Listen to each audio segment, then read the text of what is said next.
No. I was doing it all wrong way now. Yeah. Whatever. But in your defense. See how you do. In your defense. A lot you of ain't people, even gonna just give me no kind of credit. You just like, I mean, you tried, but that's what we doing. But in your defense, everybody gets it wrong. Just gonna. Oh well, thanks. That makes me feel a lot better. Well, I mean, no encouragement, Lord have mercy. You're a Michael Myers fan. I bet you if I put you on the keyboard, you could probably play the Michael Myers theme song. Of course I can. I know. But when it comes to Friday the 13th, a lot of people think it, but it's really not. Okay, Tashawn, what? Go ahead and explain what it is. What it is. Go ahead and explain what it is. Okay, so the writers took the idea from when they was listening to when they was recording the whole movie, whatever, shooting the film, and Pamela Voorhees would whisper, "Kill her, mommy." So what they did was they took the first K-I from the whole kill her, and then the mommy from, the ma from mommy. So when you whisper it and you let the echo go, it's so it's key ma. And that, ladies and gentlemen, is the historian of all things Jason Voorhees and Friday the 13th series. Except for Jason X. So you know all the Jason stuff except for that one movie? I know that one too, but... What in the world? Trust me, I know about Jason X too, but Jason in outer space? Why not? I mean, you already got killer clowns from outer space, but what Jason is doing in outer space? Why not? He goes everywhere else. If he can end up in the hood... Where, Manhattan? If he can end up in New York... He was in Times Square. Okay. Diddy's in Times Square. Well, it was. Really? Why you say? Now, if it was Jason up in Brooklyn, Red Hook, I think that would have sold out. Marcy Projects? I think that would have sold out. Definitely. Or how about Jason Takes New Jersey? That probably would have went from horror to comic relief real quick. Can you imagine Jason in Newark? I cannot imagine Jason anywhere in the vicinity of a plethora of African Americans. Can you imagine Jason in Staten Island? The level of comic relief and just one-liners and roasting that would be happening would alone be epic. Can you imagine Jason in Staten Island? Wu-Tang alone was going to wipe him out. Can you imagine it? ODB, the crazy one. Jason means Wu-Tang. Man. The things we come up with, Lord have mercy. Okay. Can you imagine Freddy Krueger in the hood? Oh my God. Yes, I actually can.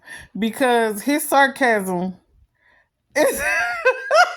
Once the hood... His sarcasm is ridiculous. So yes, I can actually imagine him trying to roast somebody. Or kill somebody. In the hood. Well, you know he always got to crack jokes about something. But check this out. Once the black people know that once you get him out the dream world into their world, which is the hood, they're gonna snatch his behind out of the dream so fast. And they're gonna take his glove and his hat as a trophy. Put on eBay. Hey.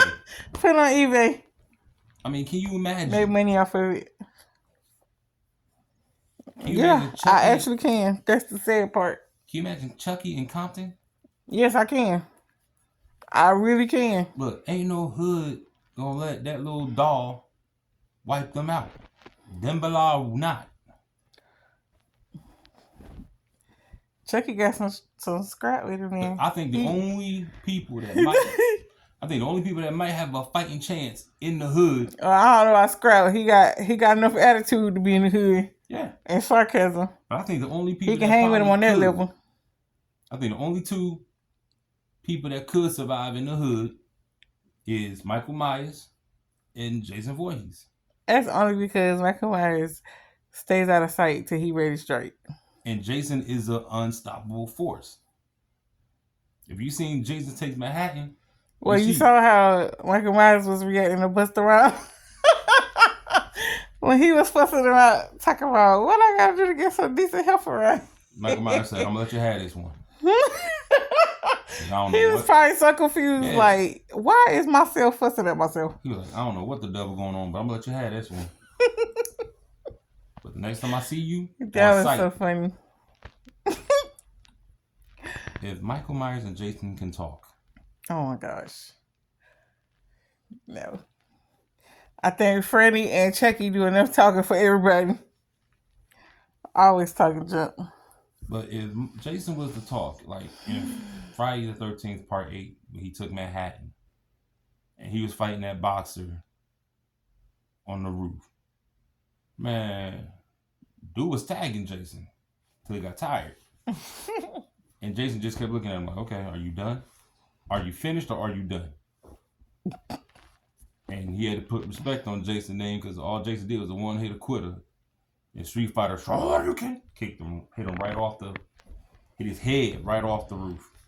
Sir, Man, I thought you was going to get your ice cream and somehow it started into a whole, I started to say panel discussion, a whole bed discussion about horror characters. how are we married? Are we doing pillow talk about horror flicks? Because we best friends, yo. I can see that. I can see that. So as my best friend, you know I'm about to get that cookies and cream ice cream. I know, you said you was going to get it. I said Before you laid across the bed and start talking about horror. I said that about 10 minutes ago. It was not no 10 minutes ago. Thank you very much. About an hour? Nope. Past my bedtime? Literally right before you laid across the bed and started talking. Hey, but that practice session and it was awesome. Cool. It's like,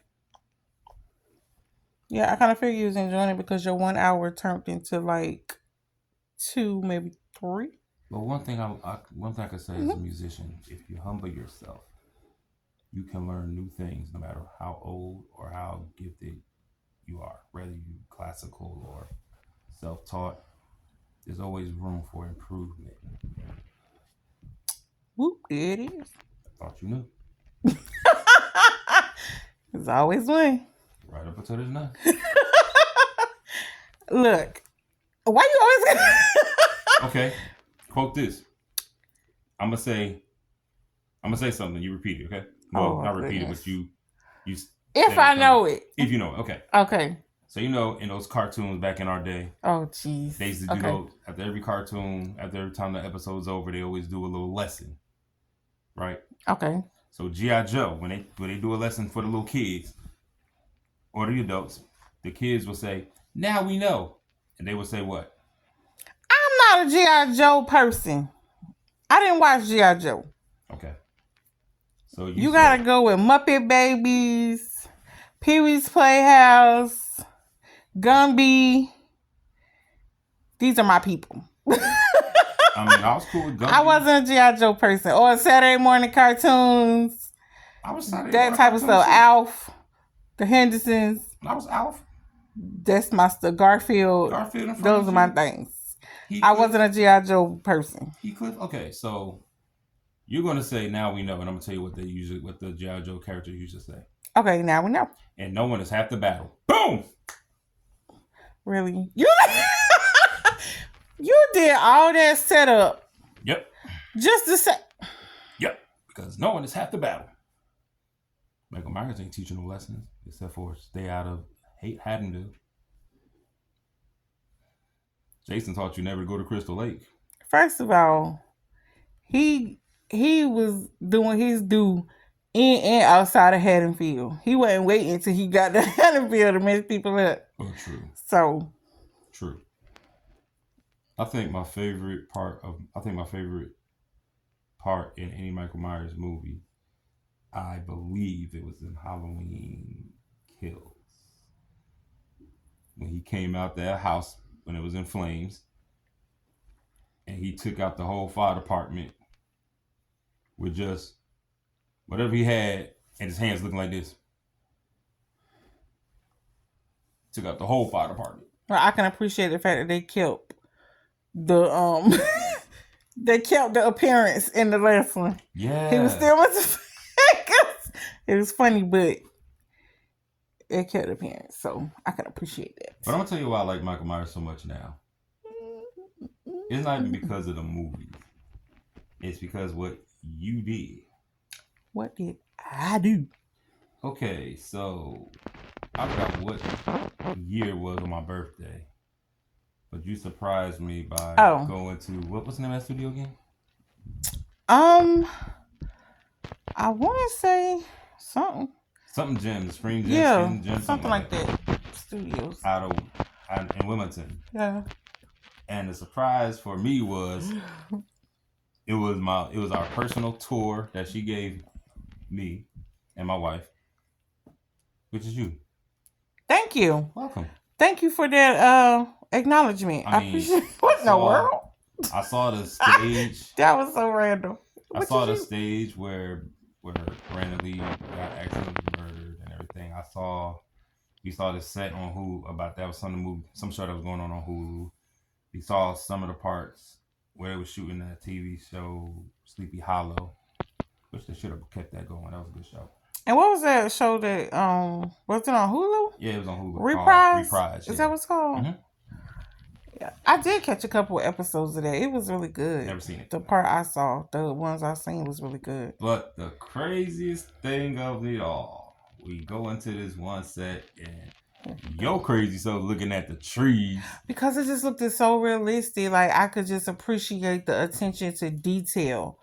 I mean, it was literally like every single ridge was just thought out. It was so... I always like, even with like art and buildings and stuff like that, like the attention to detail always catches my eye, and I can so appreciate the time and effort spent on stuff like that, because I'm pretty sure they, you know what I'm saying? I really feel like a lot of artists and just a lot of people like who do architecture and, you know, who paint, draw, you know. I draw. Musical compositions. I do musical compositions.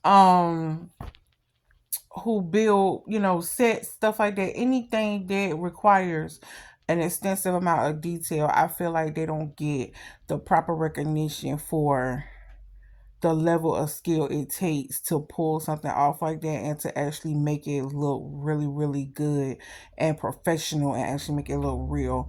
So yeah, I was blown away because that tree was so the whole neighborhood really. But while you was crazy sitting here looking at a tree, I'm gonna tell you why I did not recognize it, because in the original movie the house is a different color. True. Now I'm gonna tell you. So that's why it didn't ring a bell right off the bat. The house was wider, and it was a different color. Well, I'm gonna tell you a secret. I had no idea what it was. All I know is the tour guide asked me, "Do you know who house this is?" And I just happened to look at it, and I'm like, "Okay, I'm a movie buff, kind of, sort of." I was just tripping that we just walked on set into a whole neighborhood. Yeah. Like that was sending me, because I was like, what in the world? Like that was unreal to me. It was nice though. I really enjoyed it. But what tripped me out was I'm sitting here looking at the house. I'm like, well, I know it ain't the Elm Street house. No. I said, I know it ain't Jason Voorhees' house, because that brother laid out in a lake somewhere in Jersey. I'm like, Chucky, ain't no telling where he at. So the first thing I popped in my head was the Myers house. And I think what made it even more exciting was that we was allowed to walk through it. Yeah. To see all the blood and everything. And she said we was going to be the last civilians to walk through the house before they tear it down. So that was definitely cool. I really, really, really... That was a good birthday gift. That was awesome. I should have known you was up to something when you decided to drive. See, what we're not going to do is act like I don't have a driver's license. That's what we're not going to do. We're not going to act like I don't have a driver's license, and we're not going to act like I don't drive nowhere. I drive plenty of places. But this particular day, knowing that my birthday was on a Sunday and it was a Saturday. I drive plenty of places. Thank you very much. It was your birthday weekend, so I figured you could appreciate, you know, being chauffeured around a little bit. I did. See what I'm talking about? This is what you can't... And the funny thing is, the way you People was driving, always I thought we was just going to ungrateful. Hieronymus. Like I had my Shame. I thought we was going to Hieronymus the way you was driving, so I was like, I bet I'm about to get that she crab soup. That's all I could think about at the time. Then you know, drove in the theater, not in the theater. You drove into that movie studio. I'm like, what in the world? And that's where they shot Ninja Turtles and a lot of my favorite movies. Cat's Eye by Stephen King. That was a good movie.